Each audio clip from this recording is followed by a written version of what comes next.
जोहार दोस्तों, स्वागत है आज के इस नए वीडियो पे जहाँ पे आज हम जानेंगे माइनर पेपर सोशियोलॉजी का प्रीवियस ईयर क्वेश्चन जो कि है 2024-28 का। तो बने रहिए इस वीडियो पे। तो ये जो सोशियोलॉजी माइनर पेपर का एग्जाम होगा ये आपका 75 नंबर का होगा, जिसके लिए आपको 3 घंटा का समय दिया जाएगा। चलिए हम अपने प्रश्नों की ओर आगे बढ़ते हैं और जानते हैं कि 2024-28 पिछले वर्ष में किस प्रकार का प्रश्न पूछा गया था। सेक्शन 1 खंड आ में दिया गया है, निम्नलिखित लघु उत्तरीय प्रश्नों के उत्तर दें। जिसका पहला क्वेश्चन है, प्राथमिक समूह को परिभाषित कीजिए। कि प्राथमिक समूह किसे कहते हैं? प्राथमिक समूह वह समूह है जहां लोग एक दूसरे के बहुत करीब होते हैं और प्रेम, विश्वास तथा सहयोग के साथ रहते हैं। जिसके उदाहरण हैं आपके परिवार, क्लोज फ्रेंड्स। और हमारा अगला प्रश्न है, द्वितीयक समूह को परिभाषित कीजिए। तो द्वितीयक समूह क्या होता है? द्वितीय समूह वह बड़ा समूह है जिसमें सदस्यों के बीच औपचारिक एवं अवैयक्तिक संबंध होते हैं और वे किसी विशेष उद्देश्य की पूर्ति के लिए साथ काम करते हैं। द्वितीयक समूह किसी विशेष कार्य या उद्देश्य को पूरा करने के लिए बनाया जाता है, ना कि घनिष्ठ व्यक्तिगत संबंधों के लिए। जिसके उदाहरण हैं आपके स्कूल, कॉलेजेस, ऑफिस या कंपनी। और हमारा अगला प्रश्न है, अंतः समूह को परिभाषित कीजिए। तो अंतः समूह क्या होता है? अंतः समूह वह समूह है जिसका व्यक्ति स्वयं सदस्य होता है और उसके प्रति वह अपनापन, निष्ठा तथा जुड़ाव महसूस करता है। तो यह एक ऐसा समूह है जिसमें कि आप खुद उससे जुड़े हुए होते हैं और आपको उसमें अपनापन या उससे जुड़ाव महसूस होता है। जैसे कि आपके परिवार, उससे पता चलता है कि आप अपने परिवार के मतलब आप उस परिवार से जुड़े हुए हैं। या फिर आपके विद्यालय की कक्षा, जिस कक्षा में आप पढ़ते हैं, क्योंकि उस कक्षा से आपकी पहचान बनती है। और हमारा अगला प्रश्न है, शक्ति को परिभाषित कीजिए। फिजिक्स में शक्ति का कुछ और मतलब होता है, सोशियोलॉजी में शक्ति का कुछ और मतलब होता है। तो हम जानेंगे सोशियोलॉजी वाला शक्ति का परिभाषा। तो आइए देखते हैं कि शक्ति की परिभाषा क्या होती है। शक्ति वह क्षमता है जिसके द्वारा कोई व्यक्ति या समूह दूसरों के व्यवहार, निर्णय या कार्यों को प्रभावित या नियंत्रित कर सकता है। कोई एक इंसान या फिर कोई समूह दूसरों के विचारों को, व्यवहारों को नियंत्रित कर सकता है। कि इसके एग्जाम्पल क्या होंगे? जैसे कि एक टीचर क्लासरूम को कंट्रोल करता है। यहाँ पे जो है कि टीचर पूरे क्लास को नियंत्रित कर रहा है। या फिर एक टीम कैप्टन जो कि अपने खिलाड़ियों को दिशा निर्देश करता है या फिर उनको लीड करता है। तो हमारा अगला प्रश्न है, परिवार को परिभाषित कीजिए। तो परिवार की परिभाषा क्या होगी?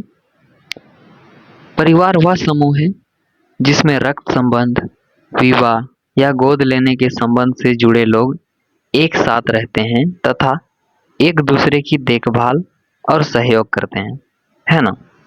आप आपके परिवार से ही समझ सकते हैं कि आपके माता पिता के साथ रक्त संबंध है और आप लोग एक दूसरे के साथ अच्छे से रहते हैं। और आप तकलीफ जब आती है या फिर कोई भी परेशानी होती है तो आप सभी एक दूसरे का सहयोग करते हैं। तो चलिए अब हम बढ़ते हैं अपने अगले प्रश्नों पे। और हमारा जो अगला प्रश्न है वो है 5-5 नंबर का। तो आइए हम उनको भी थोड़ा थोड़ा समझते हैं। तो दूसरा नंबर में हमारा क्वेश्चन है, वर्ग को परिभाषित कीजिए। अब वर्ग की परिभाषा क्या है? वर्ग समाज का वह समूह है जिसके सामाजिक और आर्थिक स्थिति जैसे आय, शिक्षा, व्यवसाय और जीवन शैली लगभग समान होती है। मतलब कि सोसाइटी का, समाज का एक ऐसा ग्रुप जिनका सामाजिक और आर्थिक स्थिति, उनका इनकम, उनका लाइफ स्टाइल, रहन सहन एक प्रकार का होता है। तो इनका जो एग्जाम्पल है जिसे हम कहते हैं अपर क्लास, मिडिल क्लास और लोअर क्लास, जिसे हम हिंदी में कहते हैं उच्च वर्ग, मध्यम वर्ग और निम्न वर्ग। इनकी विशेषताएं हैं समान आर्थिक स्थिति, समान व्यवसाय एवं शिक्षा, समान जीवन शैली, एक वर्ग से दूसरे वर्ग में जाना संभव है। कहने का मतलब कि आप अगर मध्यम वर्ग में हैं तो आप हमेशा मध्यम वर्ग में ना रहकर आप अपना लाइफ स्टैंडर्ड बदल कर आप उच्च वर्ग में भी जा सकते हैं। और हमारा तीसरा प्रश्न कह रहा है पूंजीवादी समाज को परिभाषित कीजिए।